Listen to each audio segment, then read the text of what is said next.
Hi everyone, nubkeks here. Welcome back to Nub Raids.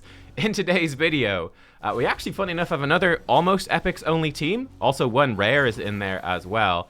But I'm going to be showing you Geomancer in today's video. Here he is. Hard to see in stealth there, but he's there.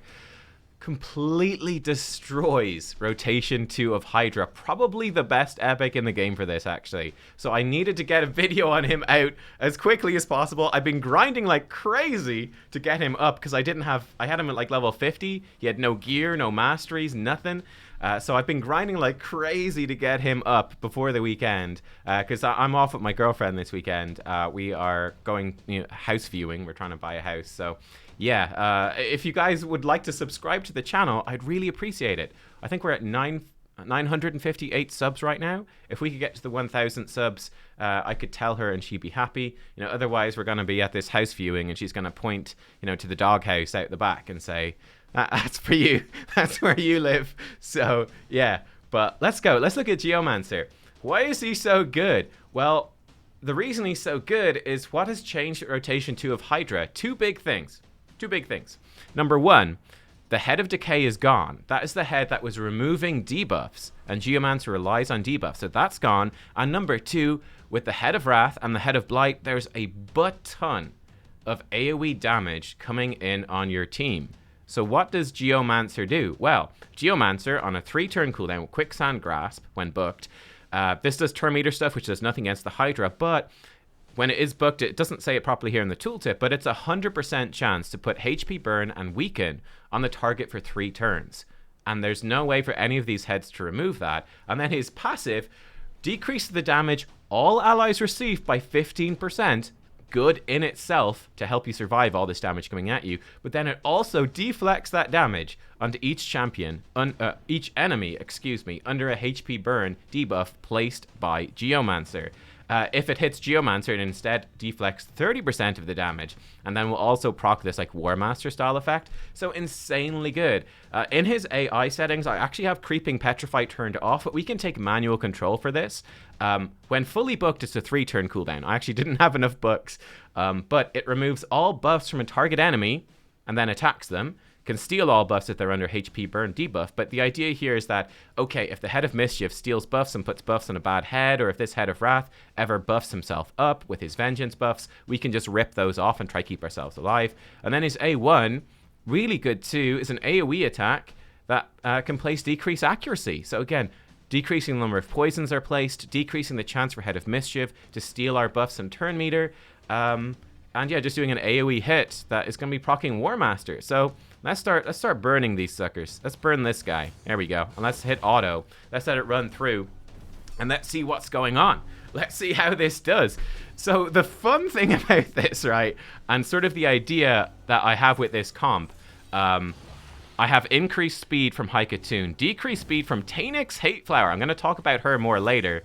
Here he goes. Look at this. He's got another burn out. He's got burns on 2 enemies. Okay, wait. Head of Wrath. Let's see. Head of Wrath, hit us. Let's go 1 speed. You know you want to hit us, Head of Wrath.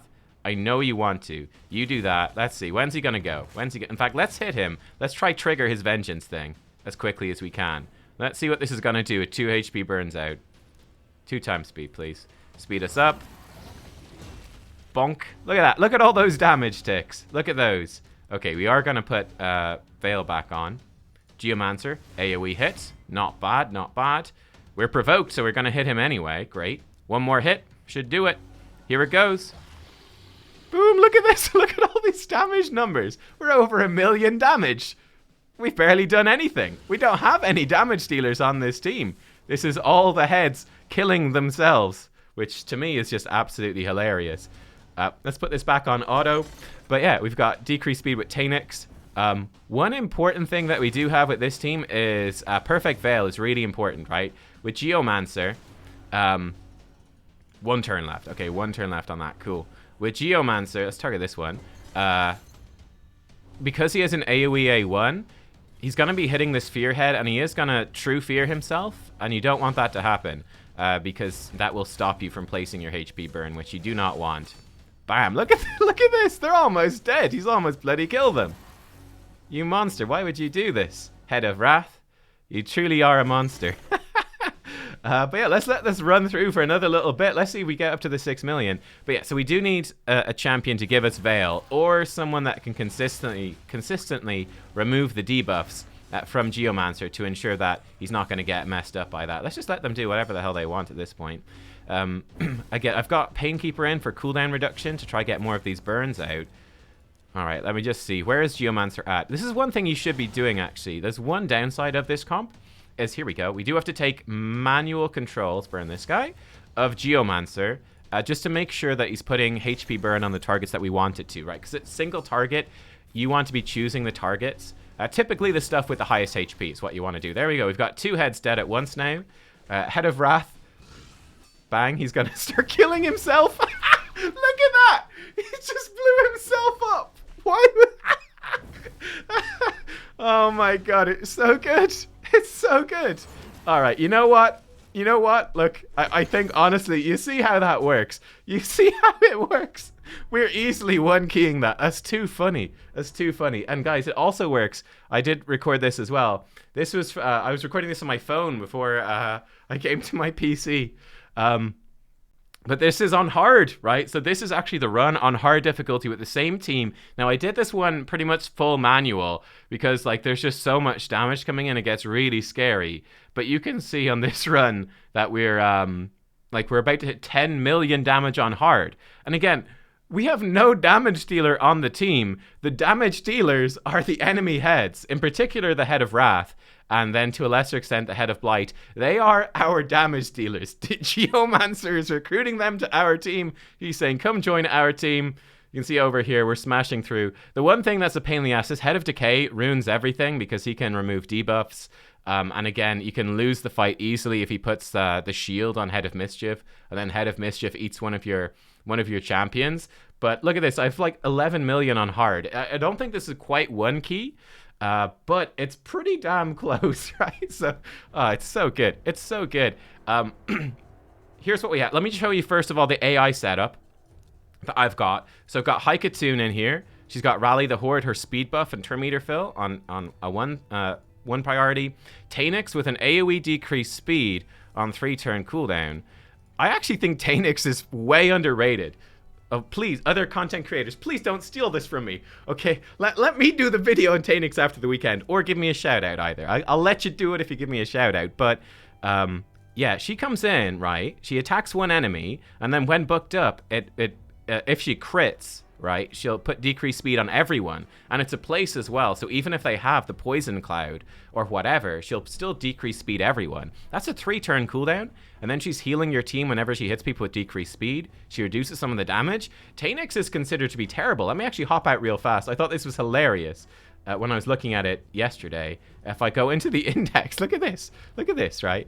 And we look at Tanix. Where's Tanix? Look at these reviews. She's 200 reviews. Hydra, 10 people. 10 people have tried her in Hydra. 10!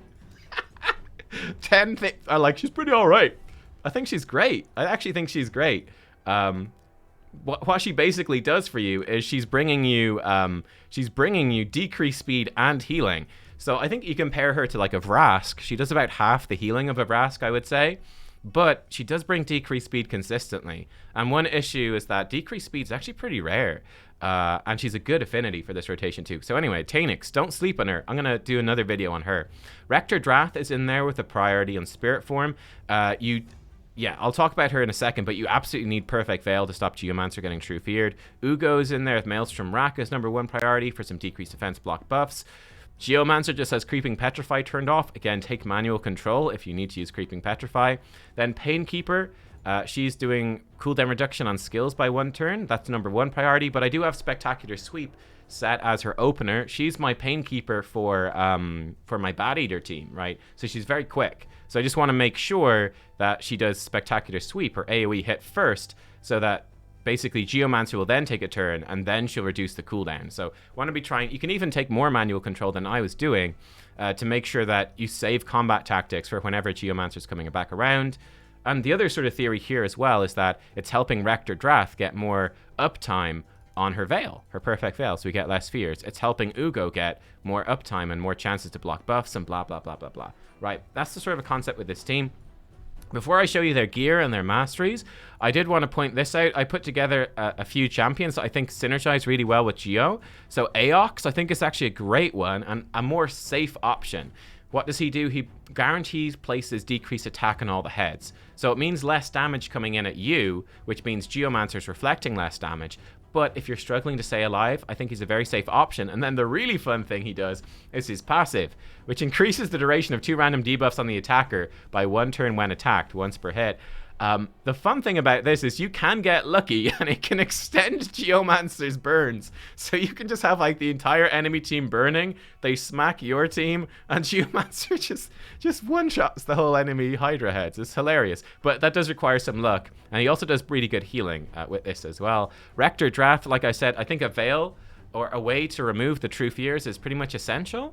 And you know, it can be difficult with cleansers as well because there's so many poisons and stuff coming in from the Head of Blight. So there's something to just bear in mind. You could stick in like Tatura, Brimehide, the fusion we just had. You could stick him in instead. You just need to be careful if he applies block debuffs. You have to be careful that doesn't get stolen and put in the heads. That will ruin your day. But yeah, Rector Drath is a guaranteed champion last weekend from Sacred, so I feel fairly confident that a lot of people will have her at this point. And I mean, look, if you have her at like level 1 in your vault, is she worth building up to go with Geomancer for Hydra? Yes, 100%. Like 100% she is, because she does so much healing, increases resistance, which combos with Geomancer's decreased accuracy.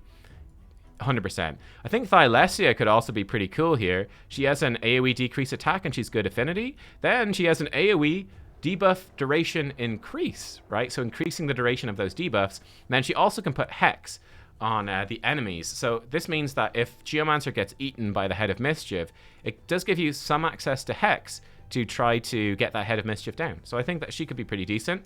Painkeeper, the concept with Painkeeper is cooldown reduction. So obviously Prince Kaimar would be better, a lot better, but she's still really good for this.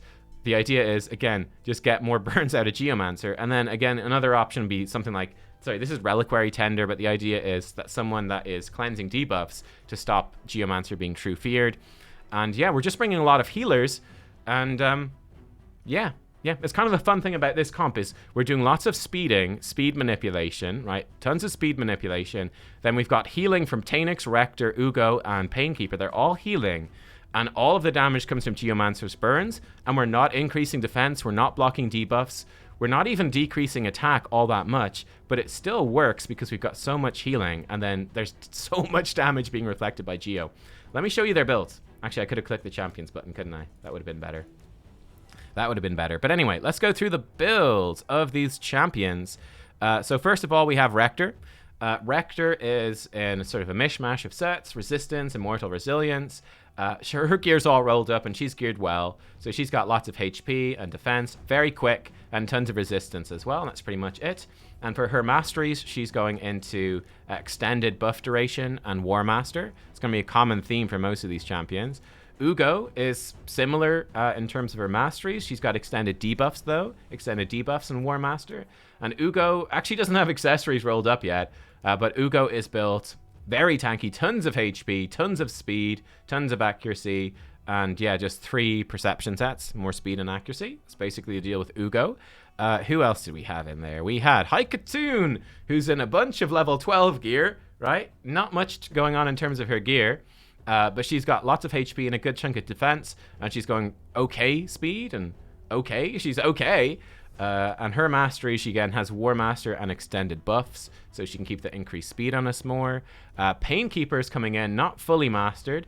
Painkeeper's a bit random in her masteries, I'd say, but War Master's the key thing here, and some increased healing as well. And she's in just a bunch of speed for Bat Eater, basically. So she's got good health. Damage is actually built very high for her, for Bat Eater. You don't need this built that high if you're not using her for unkillable clan Demon Lord team.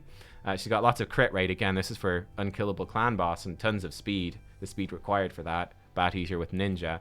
The downside with this, she actually needs more defense. This is way too low. Again, it doesn't matter because I'm using her in an unkillable team most of the time. But if you were building her just for Hydra, you'd want to crank this defense way higher. She's super squishy and she can die a lot, especially on hard difficulty or higher. She can die. She will die a lot. Tanix then, secret weapon. She's got a retaliation set, right? So she can counterattack for some extra heals. Her accessories aren't rolled up. The rest of her gear is. She's got HP, defense, attack, lots of speed, and then she needs crit rate and accuracy. She could have more accuracy. Her banner's not rolled up, so she'll get there. And her mastery's not quite fully done yet either, but War Master and extended debuffs is what she's looking for. She's also only level 51, but like I said, I think Tanix, she's a bit of a secret weapon. I actually think she's way better for Hydra than you think. I think she's actually pretty good. And then the main man, the man of the hour, Geomancer, representing in a bunch of level 12 gear and a pair level 13 gauntlets. I have been gearing him in deflection, HP defense, and chance to deflect debuffs onto attacker. I don't think that's that important for Hydra, but I am considering Geomancer hopefully for a Bommel team in future where deflection is actually going to be important. So that's why I have him in deflection and then perception. And his stats, he actually has pretty decent stats, I would say, right now. He's level 48 as well, only. But he's got solid HP and defense. His attack is okay. He's got really good base attack. He's got good speed. I just don't have any crit rate on him. And he's got fine accuracy. And again, his stuff's going to improve as we go further on with upgrading this gear. And he's going to do more damage and be tankier and all the rest. And then, he has War Master. He has... he does have improved duration on debuffs, and then I did also grab him Cycle of Magic is quite important here. Cycle of Magic is, again, it's just an extra chance that maybe you could get back to your HP burn a little bit faster, and that little bit of luck could carry you through the fight. So that's sort of the concept with Geomancer. And then just like accuracy stuff here.